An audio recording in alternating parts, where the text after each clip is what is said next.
Я хочу розповісти вам історію однієї долі, трагічну історію. Нащадка одного, можливо, не найчисленнішого, але дуже гордого і воістину великого народу. У 1885 році в невеликому селі на півночі Криму в родині Ібрагіма Челебі і мама Мечеті Буюк-Сонак народився хлопчик. Йому дали ім'я Номан, що в перекладі з арабської означає «кров».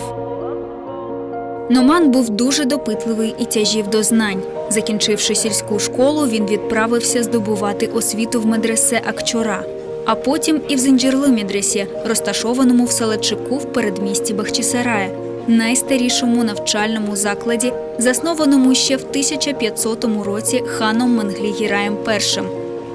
У 1908 році Номан у віці 23 років відправляється в Османську імперію. У Стамбульському університеті він отримує вищу юридичну і богословську освіту.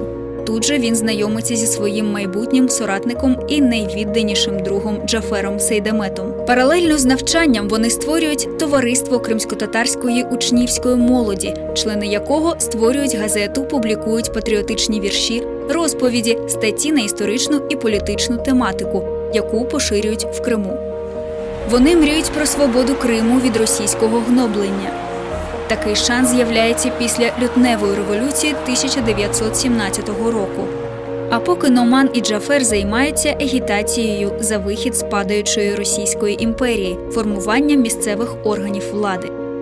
25 березня 1917 року в Симферополі збираються делегати Всекримського мусульманського з'їзду. В результаті роботи було обрано тимчасовий виконавчий комітет на чолі з молодим, але харизматичним Номаном Челебіджиханом. Одночасно його обирають муфтієм мусульман Криму, України, Литви та Польщі.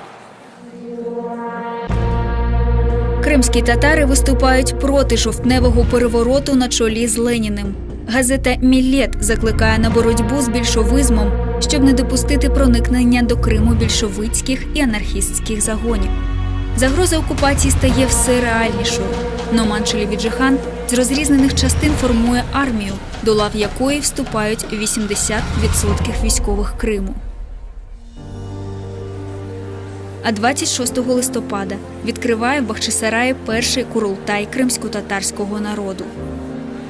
Курултай приймає демократичну конституцію, засновує парламент, уряд, загальне виборче право, скасовує стани, зрівнює в правах чоловіків і жінок.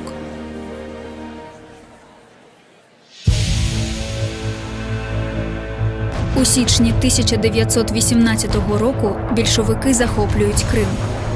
Бої йдуть одночасно на двох фронтах – в Ялті і в Севастополі, де висаджується десант. Челебіджихан, Сейдамет і армійські командири намагаються утримати фронт, підняти бойовий дух нації. Більшовики входять до Сімферополя.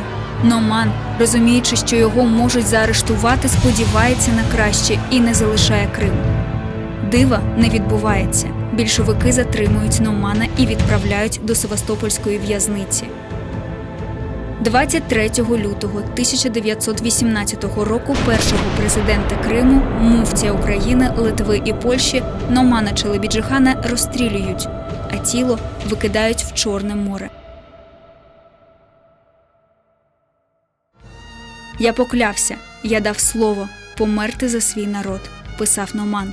Його слова стали пророчими. Номан Челебіджихан є автором вірша «Ант еткенмен» – «Я поклявся», яке стало національним гімном кримських татар.